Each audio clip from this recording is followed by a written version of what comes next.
afternoon, ladies and gentlemen. I'm Richard Morchoe.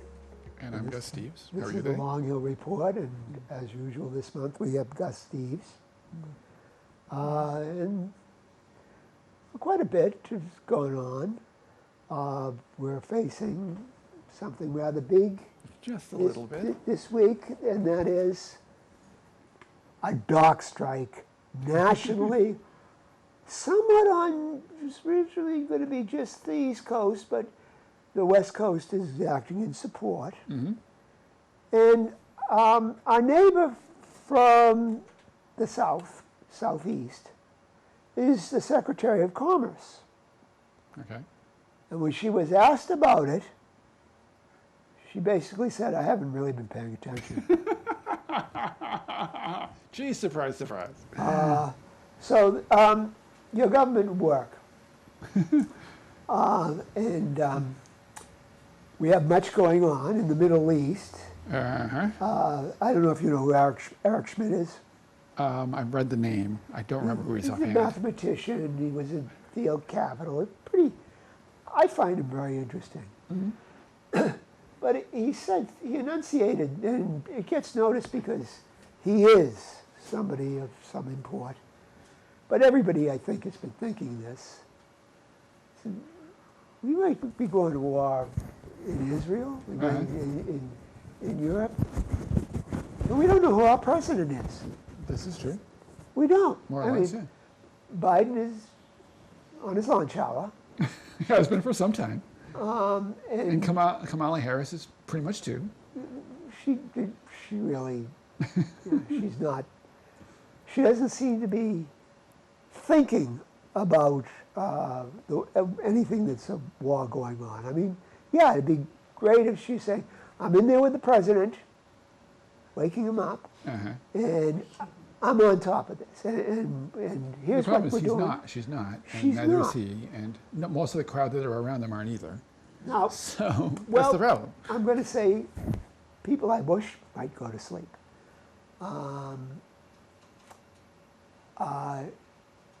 We have a State Department, Yeah. and we have a Defense Department. Well, we don't expect the Postal Service to be in on many discussions if we might be going to war or something. The Interior Department, probably not. But State and Defense, really big there. The problem is, of course, they're in conflict because the state wants the war and the Defense Department doesn't. Well, From some you of the know stuff who I've read. Ben Rhodes was? Yes. Ben Rhodes wrote, I believe it's actually in June, an article for Foreign Policy. Now, Foreign Policy is the CFR publication, Yeah. Council on Foreign Relations. That's the really connected foreign policy people. And he said, we've got to stop trying to be the primacy in the world. I would agree with that. And it was a little shocking. I mean, he didn't go too far off the reservation. No. But he basically was talking about, well, Trump gets in, it'll be horrible, horrible, because we all have to say that, that's required, and it could be. But he's basically saying we can't do what we've been doing, trying to run the world. Mm-hmm.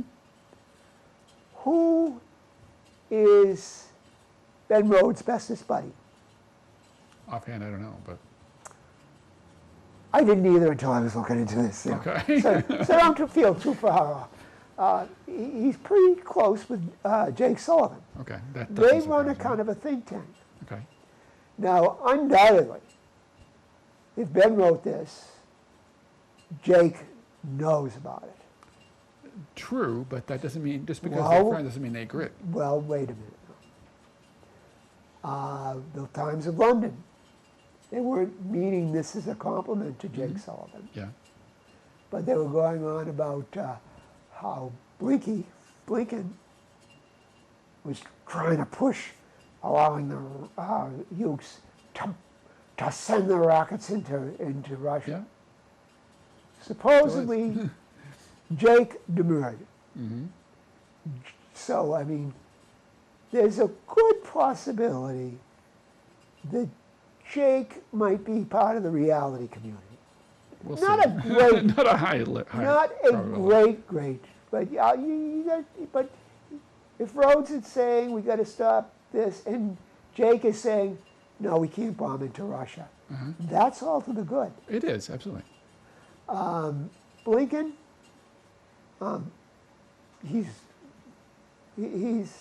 war guy. Yeah. You know, he's been on that the Newland. He has an association with Team Newland. Yeah. And who's Newland's husband? Kagan.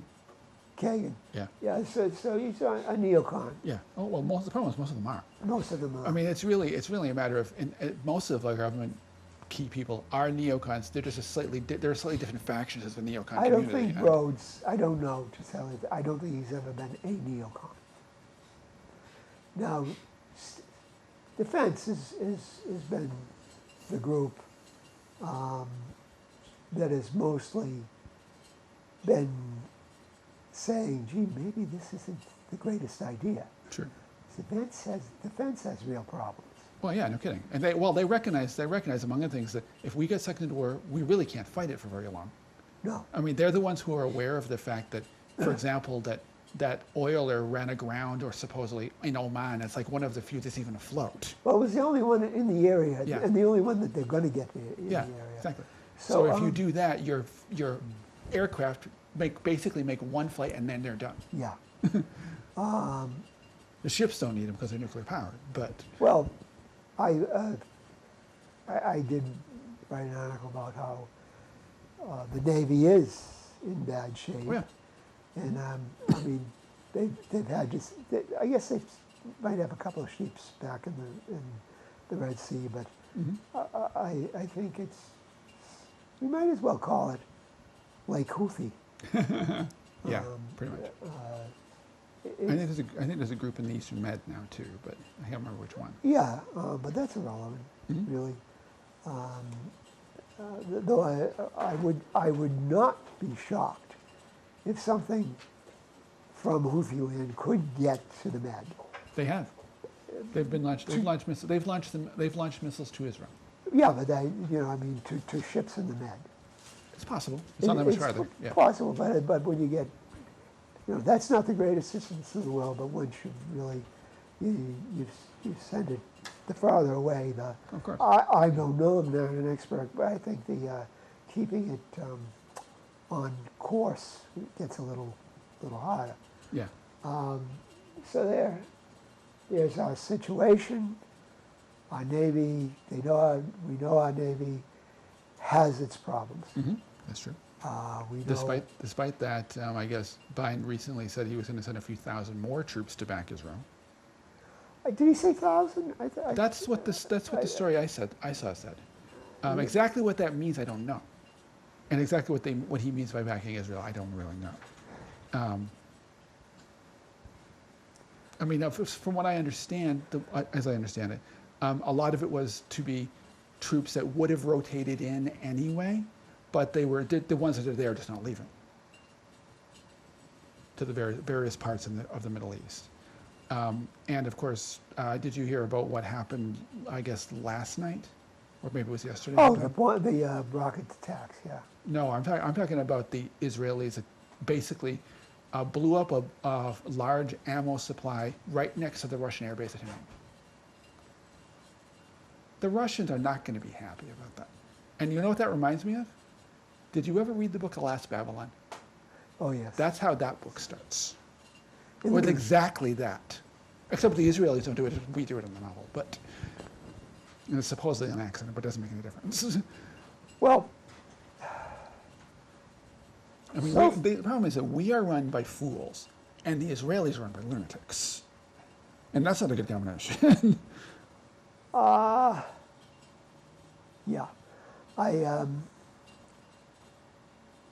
Okay, we are run by fools. When you say that, it comes back to Eric Schmidt. We don't know who we're run by. That's part of the problem, yeah. It's a power vacuum in Washington, really, and that we've got a bunch of factions that are kind of fighting over it. And it's. Yeah. I remember I mentioned previously, and I know I've mentioned it on tape here about the fact that I see that our government right now looks an awful lot like the pre-World War I Ottoman Empire. They were in basically the same state, with a puppet sultan, a government being run by what they called the Committee for Union and Progress, which is a bunch of infighting, and I mean that's what we're seeing right now in a country that is crumbling from the inside, and half of it's taken over by foreign corporations. Yeah. In their cases, a bunch of it was taken over by foreign corporations, mostly British and French. I mean, and we're being dragged by the nose into World War III by either Israel or Ukraine or both. And we need to cut ties from both of them now. I would love to. Well, hey, you're talking to me. I know. Only chairman, chief executive officer, only member of Neutralist Association of the United States. So bugging out, I'm Mr. Bug Out, and not fast enough. I agree. So when you say that, though, about Ukraine, I will say they aren't pushing us. We have always been pushing them. Oh, that's certainly a big part of it. Israel is a different subject. Yes. They used to say that, or they used to try to make the point, Israel has our stationery aircraft carrier in the Middle East. Yeah. That is lunacy. That was always lunacy to say. People, you know, with degrees and everything like that, would say this, and how they could do this with a straight face is unbelievable. Well, Israel has been a colonialist outpost since the late 1800s, essentially. Israel, they are Israel as we know it.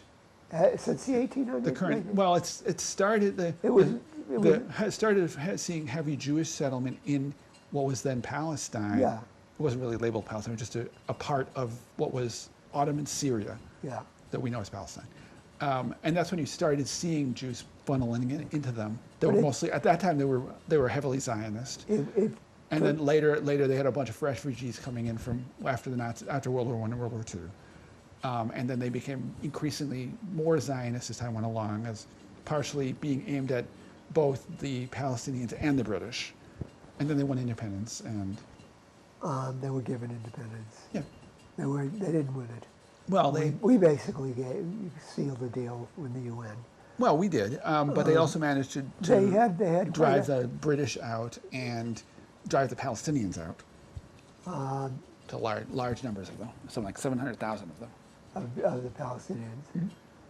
The only crew that came out of that war, Arab crew, with any glory, was the Arab Legion.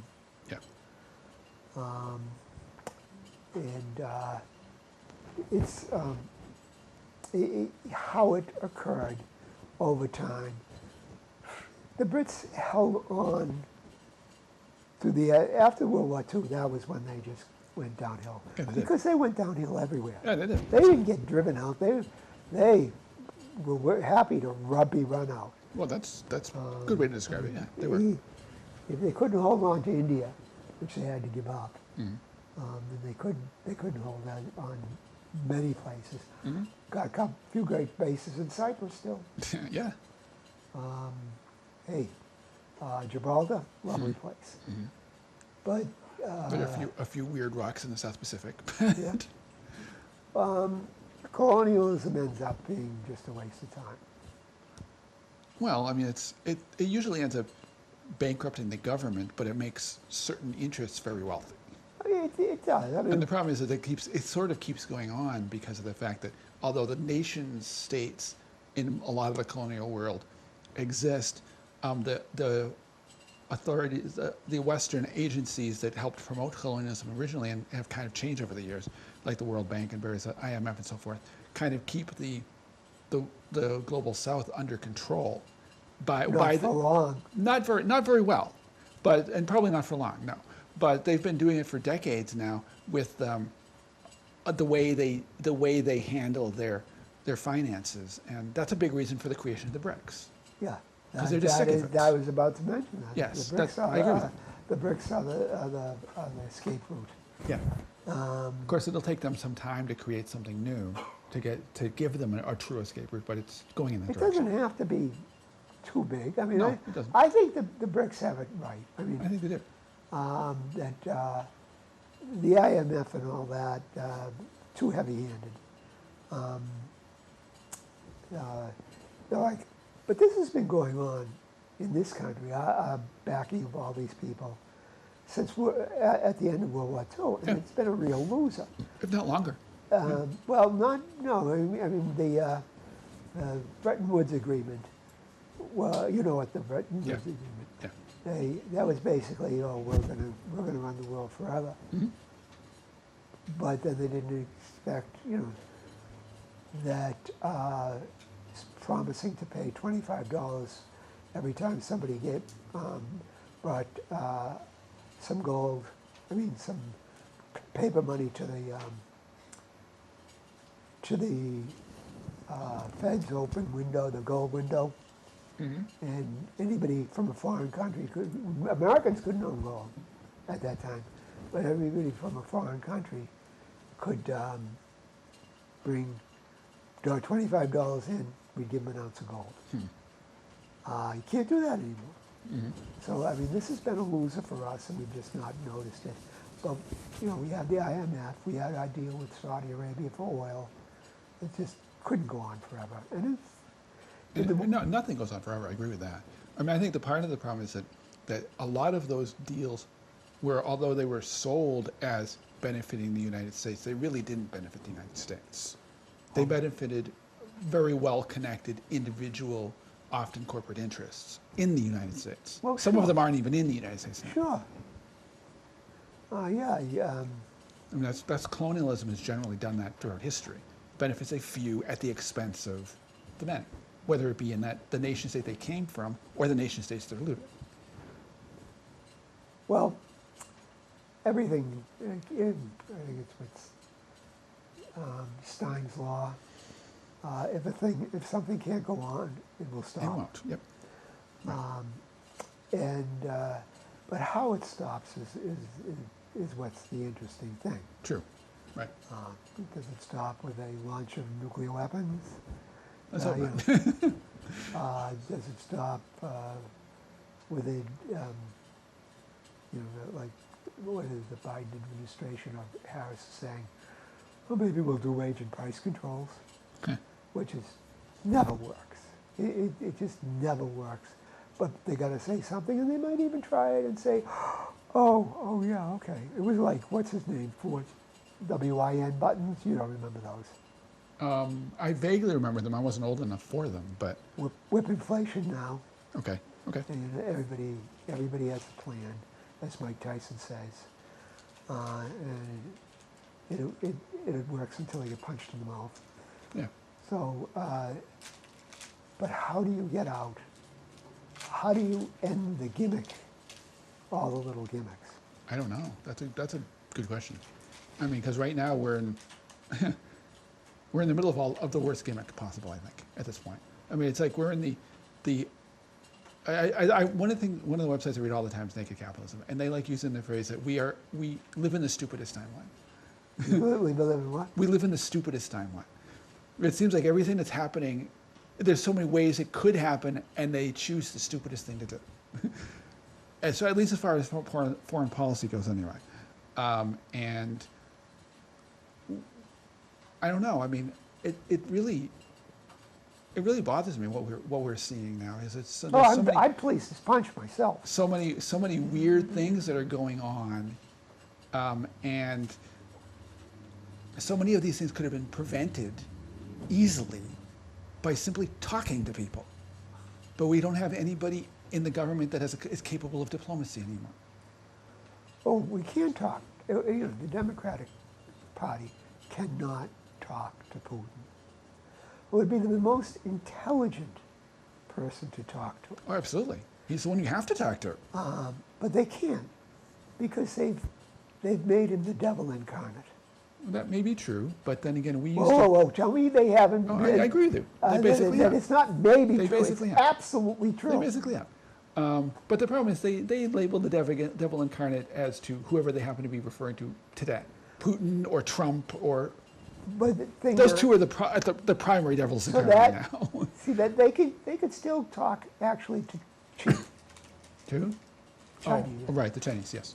But because they have made the devil, the diabolical twin of Putin and Trump, they have made them evil conspirators against all that's good and holy. Right. They can't talk to them. They can't. But unfortunately, we only have a few months where you have to get through this. And, Hopefully we can. That's the problem. you know. I mean, that is the problem with the whole dualistic way of thinking. You know, when you see everything in black and white, good and evil, you invariably do stuff, quite frankly, that's evil. You say Yeah, you're doing now- it, now you say you're doing something for good, but in fact what you're doing is evil. You say, you're basically saying that it does not exist then. There is good and there is evil. Oh, yeah, absolutely there is. I'm not disagreeing with that. There is. But I'm saying when you see the world only in good and evil, because the real world is much more nuanced than that. And you will understand that you may not agree with so-and-so's point of view, but if you understand, say, their history or their culture or the background of whatever the issue is, you can understand that they're not evil, but you may not agree with their point of view, and you can still talk to them. But once you have labeled them as evil, then that's a problem, because you have a vested interest in doing everything you can to shun them. Can you think of a system or anybody in the world, in government anywhere, that is evil?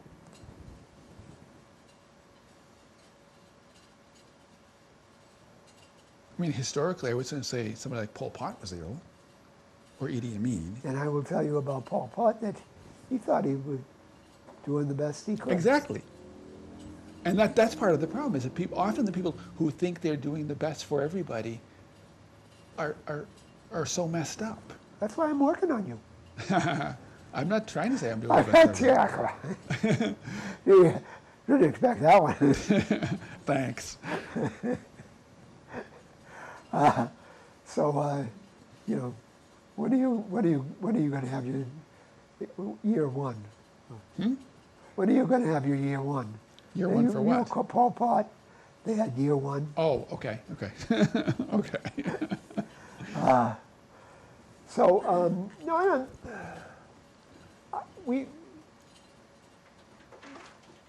Well, okay, you know. Brett Weinstein talked about, among other things, he said, you know, he said, Hitler was, this is a Jewish guy, said Hitler was not all evil. Most people aren't. There are very few people that truly are. Explain Hello.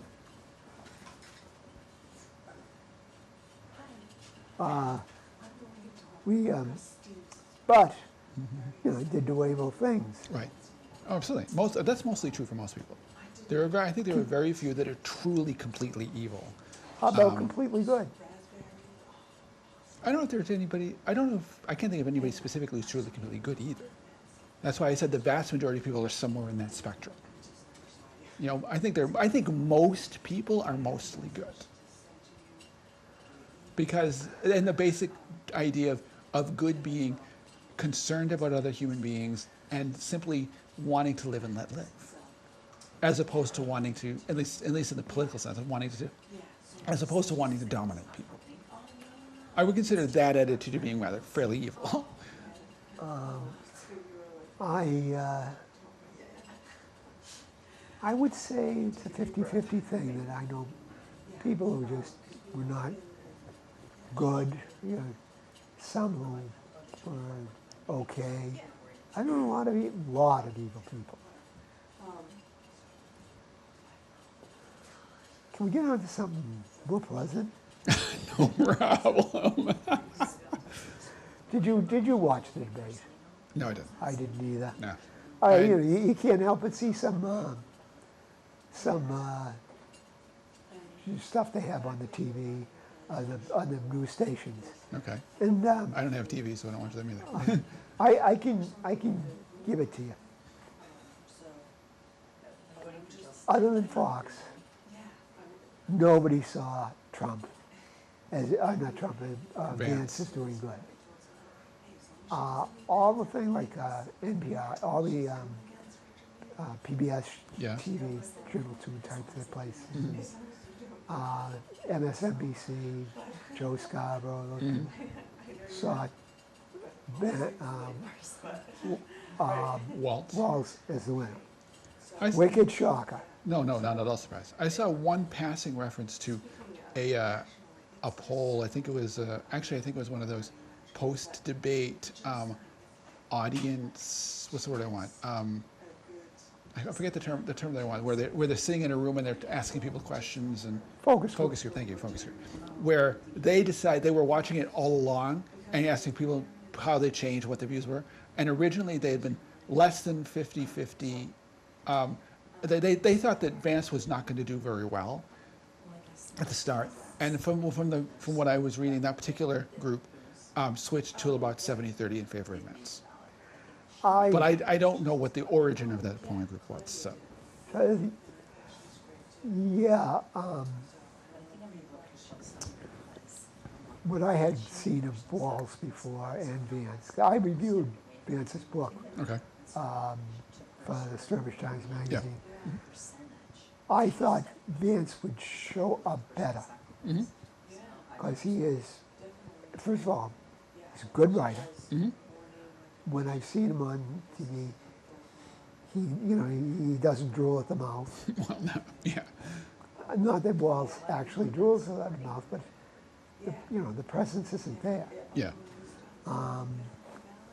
I don't know why. I know why they didn't pick Shapiro, because there was. He's a little more suave, but it would be too controversial with the way the wars are going now. Maybe. I mean, I think it may very well have been.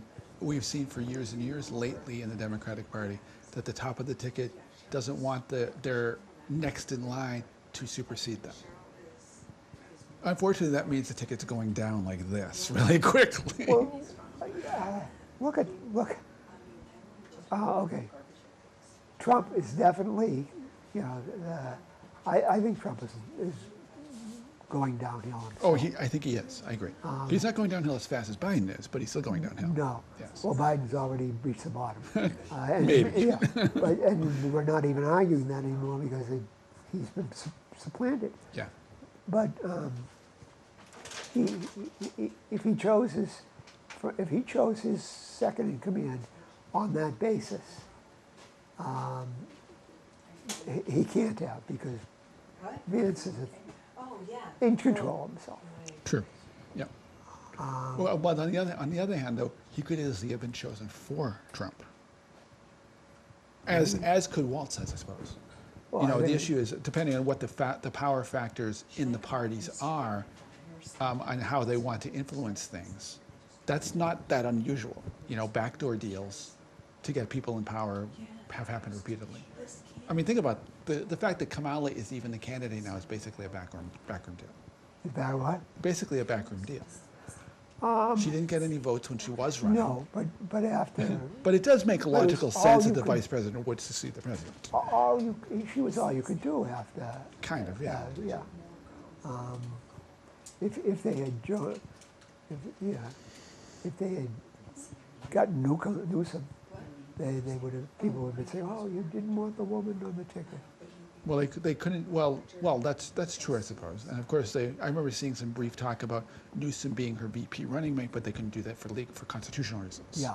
Because they're both from California. So, well, what they quite frankly, what they really need to do is completely shake up the upper end of the Democratic Party. Start, Well, clean house, put some people in there who actually know what they're doing. As somebody who But thinks, Republicans do. as somebody who thinks he's as young as he is really young, both parties to a certain extent are gerontocracy. Very true. So Very true. it was They've gotten worse over the years too. what? They've gotten worse over the years too. And that's, well, that's partially, the older generation is living longer. So True. they are a bigger voting group. Well, true, but, and I mean, that makes some sense, but I guess that means that we need to figure out, and I'm not, this isn't an age issue. I think there's a difference between being old and being a gerontocracy. Because there are some people very much who are competent at the older ages, and there are some that are not. And we are running, but the problem is we are being run by ones who are not. I would say generally the longer you go, the less you get up here. Oh, that is often true, yes. And speaking about the longer you go, you got to go. So, ladies and gentlemen, we've had Gus Steeves and Richard Morchoe, the Longer Report. Thank you very much. See you next month. Have a good night.